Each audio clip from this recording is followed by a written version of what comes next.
What is up, bros? Me, Josh here. In today's video, we're going over the new IJN Premium Battleship coming to World of Warships, and it is the Tier 7 Ashitaka. Now, just keep in mind, guys, this is still a test ship, so it's still a work in progress, quote unquote, so things could change before it is officially released into World of Warships. This could potentially not be the finalized version. Right now, though, let's go over what it is currently, and then maybe if it changes in the future, we'll do another video on it. But right now, let's dive into what the ship's strengths and weaknesses are and kind of talk about what I really think about the ship and so some gameplay. So hit points, 59,400. That's pretty competitive for Tier 7.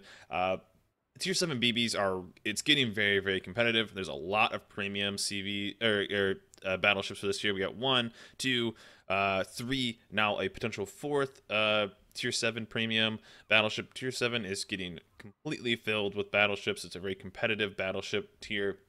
So to really kind of stand out and be different, it's going to take a lot. So I think incoming battleships need to be pretty strong. Are also just kind of going to be left behind because of how much other competition there is in this Tier 7 BB matchmaking and the choices for it. The thing about this ship that is the massive drawback is its lack of armor. This is probably the least armored battleship out of all of them. And if you have ever seen this hull before, it's basically an A hull Amagi, which is the Tier 8, of course. Now, if you guys remember, the Matsu is basically an A hull Nagato. So we've kind of seen this pattern before, that they've taken an A hull or like a beginning hull of a ship that's a higher tier and made it a lower tier ship. The Matsu came out and it was kind of this hard-hitting sniper, which is basically what the Ashitaka is. And what they end up doing is they released it with a pretty long reload time. They lessened the reload time, and I think the Matsu is actually pretty competitive, and I actually like the Matsu pretty solidly at Tier 6. Now they've kind of done the same thing. A hull Amagi, which is a Tier 8 ship, have now made it a Tier 7 premium. So that's what we have right now is the Ashitaka. So right now, though, it's by far, I think by far the least armored ship. It's something you will definitely see as you are playing this game, that you just get absolutely destroyed in this ship from any and all angles, and you just will get absolutely shut up. So it's one of the biggest drawbacks of ships. You are a sniper, and I think the sniper life of a battleship really kind of loses its strength and its playability, really, in lower tiers more than higher tiers, because you just get punished so much more from long range still, and you need those battleships to be pushing in and being somewhat of a battleship role. So as you get higher into the tiers, I think the actual playstyle of this quote-unquote glass cannon loses its strength, loses its really effectability, which I did see when I did play the Ashitaka. Torpedo protection 27%. Let's kind of compare it just to the Nagato, which is right there, so it's pretty even. I mean, just look at the armor difference. I mean, 457 millimeters. I mean, the torpedo protection right there. I mean, all the armor belts are so much more than the Ashitaka. I mean, 50 millimeters plus in certain areas. So it's a pretty big difference when it comes to this ship. So not being able to really brawl and having a 19, almost a 20-kilometer range is good, but not being able to really get aggressive with the ship, not being able to brawl. It doesn't have torpedoes like the Matsu, so you do kind of, when you are pushing in, you're basically going to say, okay, I'm going to take a ton of damage, so hopefully I can pump out a ton of damage. Main battery is the 410s. This is kind of something you see pretty across the board with a lot of battleships, the Nagato, the Colorado, and a 31-second reload, so it's pretty normal right there. The Nagato, I believe, is at 32. The same thing, the Nagato actually does a little bit more damage, but it does have the 410s still. And the Colorado is the 406s, so it's not the 410s, but a little bit faster reload. So that's kind of what you're going against, the main ones. The secondary armament is kind of normal IJN, so 7.2 kilometers if you spec it out. I don't think you would ever run this thing with the secondary build, because you just will not survive. You will just get absolutely lit up by any other battleship just because they have the armor and really you don't. So I don't think I'd ever go secondary. So the farthest I would get was maybe with an AFT captain and basically just kind of run with that. Main battery range, I said, is almost 20 kilometers. AA range was okay. The downside of this ship is you are a very long ship. I mean, just comparing it to the Nagato, you are a long ship with pretty mediocre AA. So, of course, kind of playing a work in progress ship, you kind of get focused a little bit more by CVs, but you need to give this thing as much AA as possible without really kind of speccing a captain into it. Because you will get focused, because kind of low AA for this tier. I mean, even looking at the Nagato's AA, I mean, the Nagato has way more AA than you. So kind of the downside, another side of the ship can't really defend itself against planes too much. So you're kind of relying on other people, and you're kind of reliant on hitting things from pretty far away. So these things are starting to add up to be this pretty kind of mediocre battleship as we kind of keep going, keep going. But at range, I mean, only 10 AA at 6.5 kilometers, 10 damage, 4.4 kilometers written 55, and then 20 at that. So you're not too much. And then the modules I'm running, I think I'm running the 1 upgrade for AA range. So there's not much AA coming out of this ship, honestly. 30 knot max speed for this, that's fine. Rudder shift 11 kilometers or 11 seconds. I mean, you're a little bit slower rudder shift than the Nagato, but you're bigger. But you are also pretty quick. So at 30 knots, that's fine. And then detectability by the sky, 14.4. Again, comparing it to the Nagato, you're a little bit stealthier, which is good. All in all, it's kind of just this meh ship so far. I mean, everything's kind of basic, but there's nothing really stands out that you've kind of seen in other ships. And then the captain, this is the captain loadout that I have been running. Of course, I'm using Yamamoto. I do whenever I can use the ship because of the extra stuff right here, which is amazing. Especially the talents, so the First Blood and the Kraken are amazing. This is kind of the normal build I'm running. The extra catapult plane, the high alert for survivability, basic survivability, concealment, and then AFT. So there's all those numbers with detectability is with the detectability captain. So and then the modules I'm running on this are main armament mod 1, AA gun mod 1, damage control system mod 1, and then of course steering gears, and then of course running the 2 premium consumables. So no plane on this, so just keep that in mind. What you see is what you get when it comes to and of course I have that no plane, so I do with the catapult plane doesn't make much sense, but since the other ships I run do have planes, that's why I run it. Just a heads up on that. Let's dive into some gameplay, kind of break down the ship a little bit more though. So here we are in game with the Ashitaka, and one thing you can kind of notice with this ship is that it has a very minimal superstructure, which is kind of nice. It's a very long ship, but it's a very low profile ship when it comes to the HE flinging ships. So that is, I guess, one of the upsides. You can always see kind of when you fought against a Fuso, it's very similar like that. There's basically just one column of superstructure to kind of hit, so it's kind of annoying for HE flingers. Now you do have a massive deck, which is of course going to be easier to hit, but if something has a low trajectory like a Karav or something like that, it's going to have a tougher time really hitting you when it comes to kind of lighting fire. So I guess that is one of the upsides. But this ship has more, and I'm trying to make an upside to this ship. Pretty much, the ship has a low profile superstructure and kind of a lackluster superstructure for HE flinging ships. And I think we get a fire on us, so it's kind of ironic that I'm talking about. It's hard to set this ship on fire as we get lit on fire right here. But this ship to me has a bit more of downsides than it does upsides that I've seen so far, and that's kind of some things that we saw with the Mutsu when it was first released, and then they changed some stuff, and I like the Mutsu a lot more, and that's kind of what I hope they do a little bit with this ship to make it a bit more competitive. But there's also the part where is it okay with kind of World of Warships pumping out some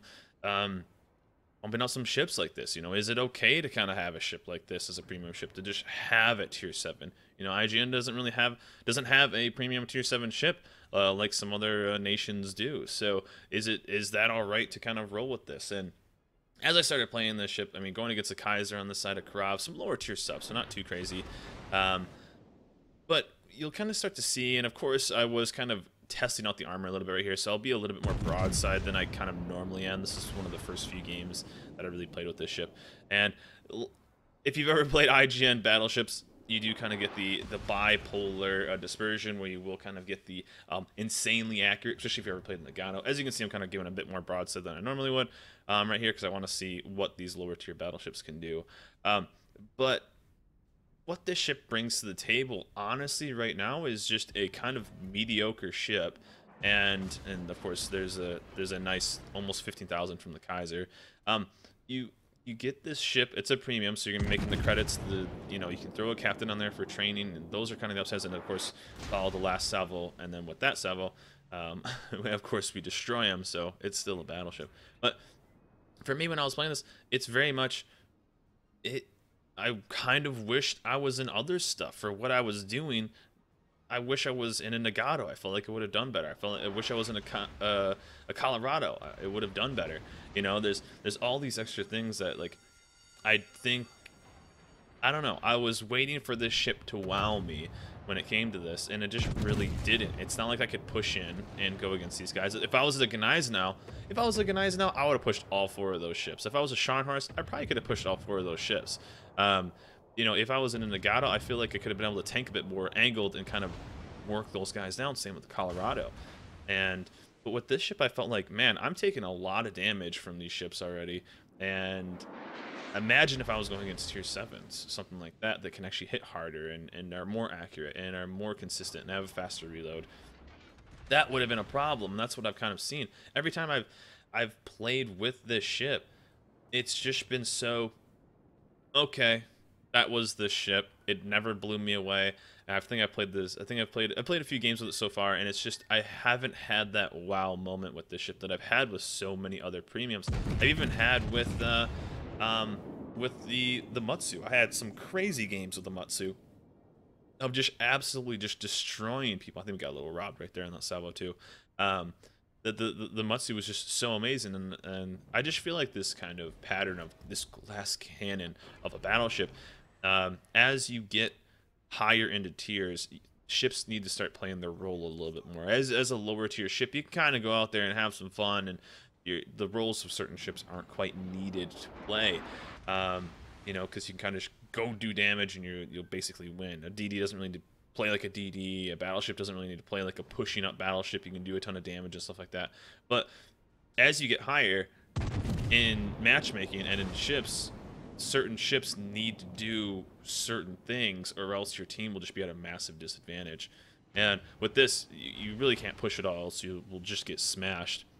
I know in one game I think I was playing against, I think it was a Fiji or something like that. And of course Fijis are just, they're pretty gnarly against any kind of battleship. But I think he was chunking me for 6 or 7k every salvo, and it's just, you just can't survive that for too long. He was just absolutely obliterating me. Now I know you can do that basically broadside, but I was kind of not even really giving him an angle, and he was still chunking, like I think I was almost bow on, and he was still chunking me that much, and that's what you get for the lackluster armor on this ship. Are there some things I wish they would change in the ship? Absolutely, and I kind of mentioned it back with the Matsu, but it also brings up another argument where, to make this ship more competitive at this tier, you need to do stuff. But is it needed? Do you really need that? Is it okay to pump out a ship that's okay? There's nothing wrong with okay premiums, right? Every premium doesn't need to be OP and super competitive, and that's kind of where I'm starting to see maybe wargaming going for a little while with premiums. You know, you don't need that Kutuzov every time. You don't need that Belfast every time. But you know, you can have that very, very popular, people will love, and I always love to make fun of it, is the Duca. You know, the Duca isn't a competitive tier 6 cruiser, but it's fun to play and people enjoy it. You know, this ship has the potential of absolutely obliterating stuff because it has tons of guns going out. And does it need to be super strong at its tier? No, it doesn't. And maybe we'll see wargaming starting to do that a little bit more. These ships that, you know, buy it if you want it. You know, maybe people don't like playing the USM battleships because they're too slow, or fill in whatever reason. They don't like playing the German battleships because they're semi-inaccurate and stuff like that, and they just like the IJN battleships, and they just want a trainer, but they missed out on the Matsu. This could be a good one for you. And so I'm wondering if we're going to start seeing a little bit more from wargaming of ships like this, you know, of do they need to keep buffing these premium ships to kind of make it, I wouldn't quite say OP, but competitive? Do all premiums need to be competitive? That's kind of like the underlying question, honestly, with me looking at this ship. You have another ship coming out pretty soon, the Huang He, and to me, that ship is very kind of underwhelming, but it can be very, very specialized and kind of be semi-effective at what it's good at. But it doesn't need to be strong. I don't know. And you know, kind of the Duca, and even the other Italian cruiser that's coming out, the tier 7. I just can't remember it off the top of my head. Another work in progress, the same as the Huang He. So just those are both work in progress. So just keep that in mind. But I'm starting to see some more ships that are coming out as premiums that aren't, I wouldn't say super strong or kind of stand out and anything like that. They're just kind of there. They're premium ships, and you know, I kind of have this kind of this okay, what do they need to do to make this ship competitive? I'm always kind of thinking about that. I want, if I, as a CC, I always want people to be, this is what the ship does, is it good or is it not compared to stuff, you know? And you know, there's a lot of ships like that in this game that just aren't really good, but they can be fun in the right hands. Like this ship, to me, I feel like if they make it a little some changes a little bit, and I wish this Minakaze would have just shot at him because he would have killed him. He would have killed him in 2 salvos probably, but he didn't. I tried to just blind fire here to be a cool guy, but of course the Minakaze didn't. I think he ends up getting killed too. But the IJN DDs, don't forget you have guns and you can kill other DDs. Just heads up. But this is the perfect example of where can they go with premium ships. You know, it doesn't need to be this super strong ship, and I don't want to kind of repeat myself too much here, but for the Ashitaka though, as it is right now, it's just I don't see it winning, you know, any awards for being this insanely good tier 7. Tier 7 is so competitive for battleships.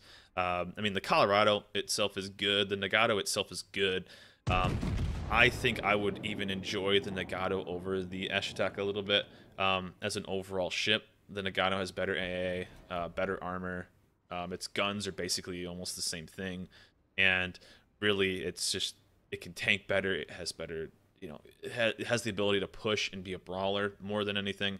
And I see if wargaming does change anything, I'm fine with this glass cannon playstyle. I'm okay with it. I think if they start breaking into like the tier 8s and 9s or whatever, if they do premiums with this playstyle up in higher tiers, there could be a problem with just playstyle and being ineffective. But for this, maybe give it a small reload increase. That's what happened with the Matsu. Is I believe it had like a 34-second reload. It had a long reload, but it was this quote-unquote glass cannon. And so what they ended up doing is I think it dropped down to 29 seconds. They took a decent chunk of it off, and that really kind of helped the ship out in general of just being more effective. And I could see them dropping it from like 31 maybe to 29, a small little increase, because there needs to be some kind of trade-off. If you can't tank, there we go, there's the IGN dispersion right there. If you can't tank damage, you need to be able to like deal some damage to kind of make up for it. That's just how it is. And so I could see Wargaming potentially doing that, but I could also see Wargaming potentially just doing nothing and just leaving it as it is. And this just being kind of this seldomly saw battleship, premium IJN Battleship in tier 7 of people just few people have it because it's just kind of mediocre, but it's a, you know, it's a tier 7 premium, which is good to have. Especially I think tier 7 is probably one of the best honestly matchmaking tiers right now. I think it's a really good one. I think out of all of them, because so many tier 8s get pulled up, the tier 10s, I think tier 7 is this really kind of sweet spot when it comes to matchmaking, and you can actually get some really good games. As well as like tier 6 recently, been having some really good tier 6 matchmaking. So I'm interested to see what you guys think. So I like to throw like a question in every video with ships like this, and kind of get your guys' feedback, because I mean, whatever if I say something, I mean, that's just from my point of view, but I'm interested to see from other people's point of views of what do you guys think of premiums like this, where it's just kind of, it's okay, it's just it's very meh.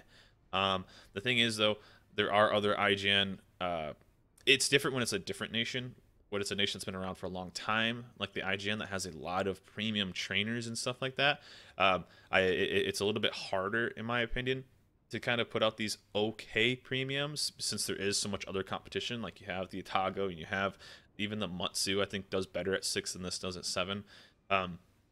You have these other ships that are already in the nation, but if it's like a new one like the Honghe or Lo Yang, stuff like that, the Italian ships, some of the French premiums that are potentially coming out, stuff like that, where there just aren't that many. Here's a nice little salvo. I will give credit where credit's due. This was a nice little salvo on the October Revolution. So that is that tier 7 versus I guess technically tier 8 guns versus the tier 5 armor, so you can get that. But man, if I was going to get tier 7s in this game. But anyway, back to the question. What do you guys kind of think of this quote-unquote meh, middle of the road, kind of not too exciting, but it's still okay premium. What do you guys honestly think of this? Do you think it's okay for this when you buy a premium? Whenever I buy premiums or I talk about premiums and stuff like that, I'm always looking for something different. I'm looking for something unique. I'm looking for something fun. And this ship just seems like, I feel like I've played this before. I feel like this is something that it's not something new, and it's just kind of meh. It's just there. It's a ship. And so I hope Wargaming maybe does some changes to it. Maybe make it a bit more appealing and kind of, you know, make it a little more fun, competitive. I don't know, something. But let me know in the comments below what you guys think of ships like this, where it just is kind of, it's kind of there. You know, it's a premium ship, so it's up to everybody and what you guys, you know, if you want to buy it or not. But I could see Wargaming potentially tweaking this ship a little bit. I didn't really have too much fun playing this ship because I just felt like if I took some other battleships, especially at tier 7, I could have had a bit more fun and would have been a bit more effective. So that is it, guys. A decent little game, 110k, almost 110k damage, and overall decently. It's a ship. It's there. Tier 7 premium ship, the Ashitaka. Let me know in the comments below, like I said, guys, what you guys think of kind of premiums like this. I'm interested to see what you guys say. And that is it for me, guys. Again, work in progress. It's not final, so we'll see if they do change it in the future. But that is it for me, guys. Remember, like, subscribe, and I'll see you guys next time.